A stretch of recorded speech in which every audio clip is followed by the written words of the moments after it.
Welcome back. And back to the story that just won't go away, the long-form census controversy. The government's decision to make it voluntary has baffled and outraged many. So who exactly does the idea appeal to anyway? Joining me now from Toronto to discuss this, I'm joined by Western Standard contributor Mike Brock, that's him on the left there, and conservative blogger Stephen Taylor. Good to see you both. Hey, Rosemary. Thanks for having me. Okay, Mike, you are a self-described libertarian. You've blogged about how the Prime Minister has been, let's say, less than receptive to libertarian ideas. What do you think of the government's plan to scrap the mandatory long-form census? Because lots of people think that it's a decision that's meant to appeal to people like you. Well, clearly, I mean, on the surface of it, I mean, I agree with it. You know, as a libertarian, I mean, it's not very hard for me to agree with getting rid of the long-form census. I mean, as a libertarian, I don't really like when the government gets, you know, into my face and threatens me to, you know, fill out a form divulging my private information and threatening to fine me or throw me in jail.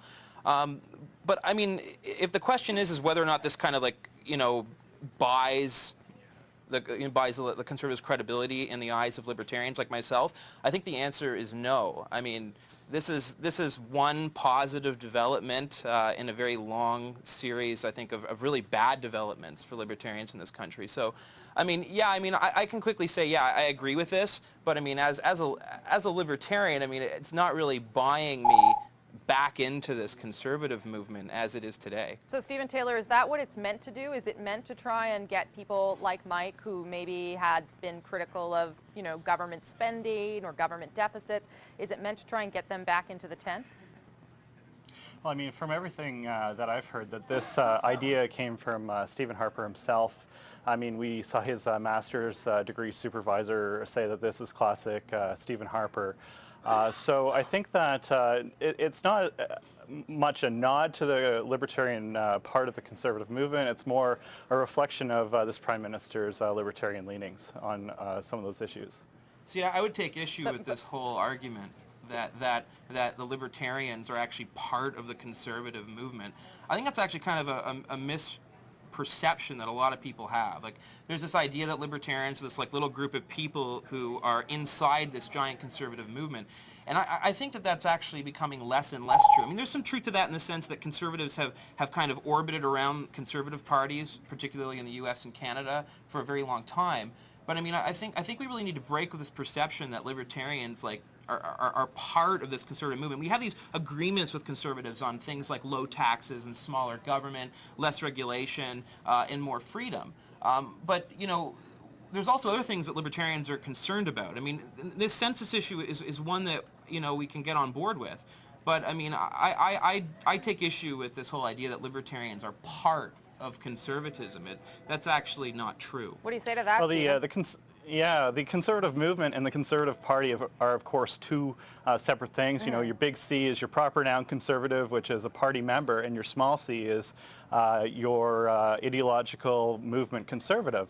And there's no membership card in the conservative movement. You're in the conservative movement if you believe in traditionalism, if you believe in liberty, if you believe in getting the state out of your pocketbook, for example. Of course, there are things within this big tent that certain elements, social conservatism and libertarianism are of course at odds with each other on a number of issues, but yet they exist within the same movement. I don't see it that way. But the Conservative Party has to, you know, capture enough of the base, of course, to form a government, and the Conservative Party also has to operate in a very pragmatic way. I mean, politics, of course, is the art of the possible, and I mean, if libertarian idealism is very attractive to me, but if Mike and I were in government as purist libertarians, I think we'd have a run at the shop for about an hour.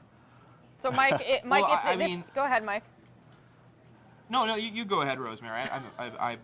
Well, I was just going to say, the libertarian defers. Do you think, Mike, that Stephen Harper is a libertarian, the way Stephen Taylor seems to imply that he is? Well, you know, there was a part of me that thought that he was a classical liberal a long time ago. Since 2006, he's been in government, and he has, you know, increased the size of government more than any other government since the Pierre Trudeau government. I think somewhere in like the magnitude of 60%. You know, the law and order agenda of the Conservative Party is also something that libertarians have some serious issues with. I mean, we haven't really seen any movement on other libertarian issues other than maybe, say, some, token tax reduction, like on the GST, for example.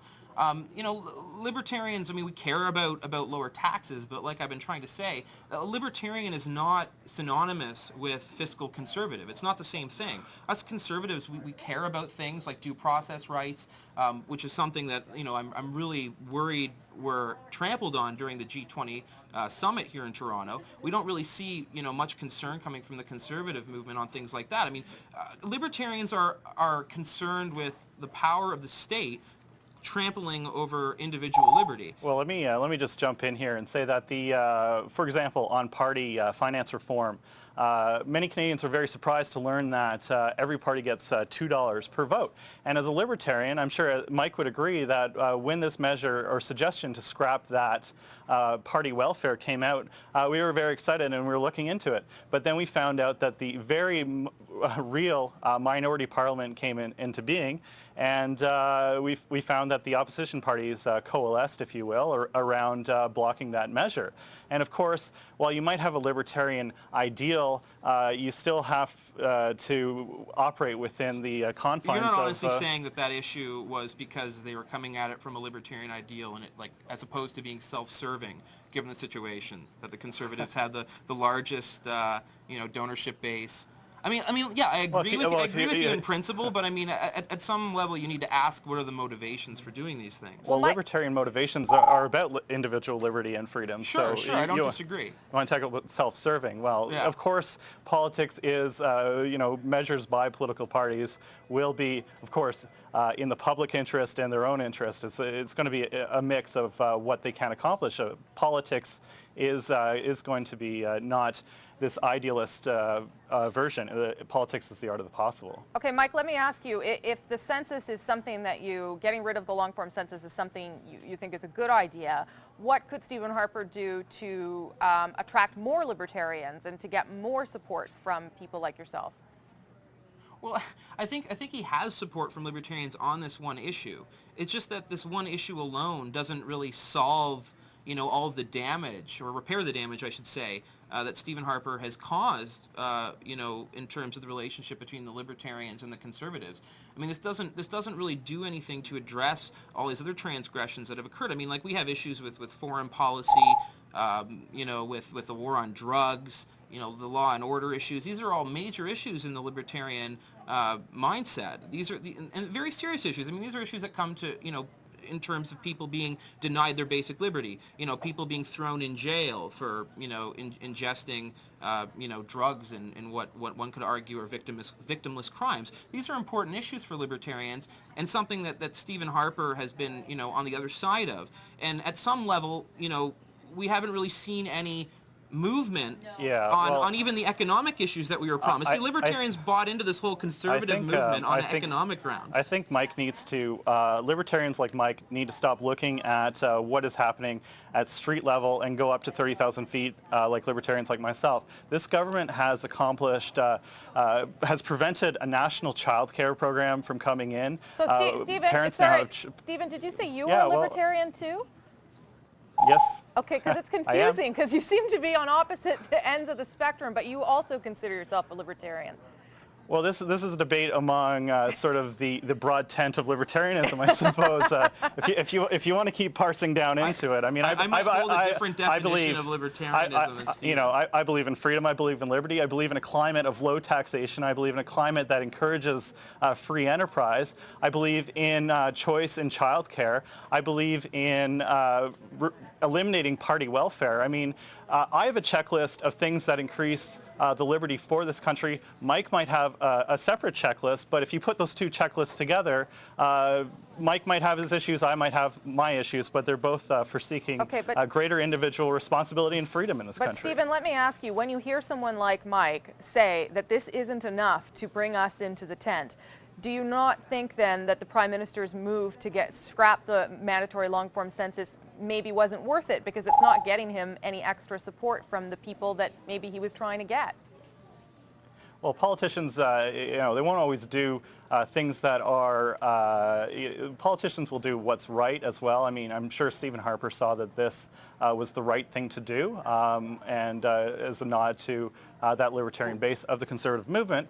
But I don't think he was doing it as a measure to win over votes, because as we're seeing, there are two sides to this issue. There's the side that has a number of special interests that are lining up every single day to say how they're affected by this move. And then there's the other side of the coin, the people who are just average everyday taxpayers who aren't excited or enraged or in any particular way, but it's just the right thing to do for them. That's great and all, and I think that you know, he hits a point there that there's a lot of special interest groups that are reacting really strongly to the census issue, and the cynical and uncharitable part of me thinks that Stephen Harper was counting on that, because I think that he's trying to change the page, or turn the page on this G20 issue, which I think has not been fully flushed out, and I think there are some serious questions about what happened during the G20 that this government is ultimately going to be held accountable for, as some of these individual cases make their way through the courts,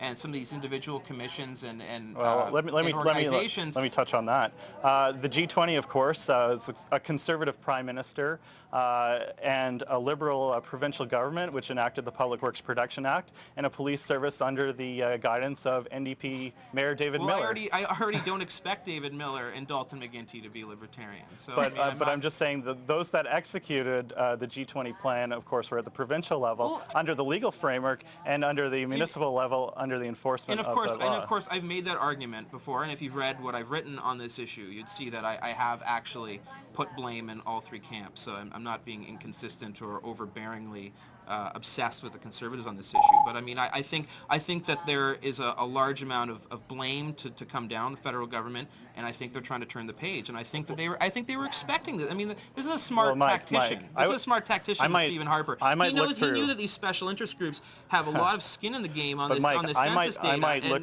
and he knew that they're going to make a lot of noise. And the media is picking up on that noise, and I think he was counting on it. I might look at the G20 issue through a libertarian lens to say, like, look, this Prime Minister led world leaders to promise to reduce their deficits by 2014. I mean, what better 30,000-foot view of libertarianism to get government out of our lives? Maybe you should have spent 2 days in the downtown police state like I did, and then you'd see maybe where I'm coming in. Okay, I have to cut you off. I had no idea libertarianism was so exciting, but thank you both for making it that.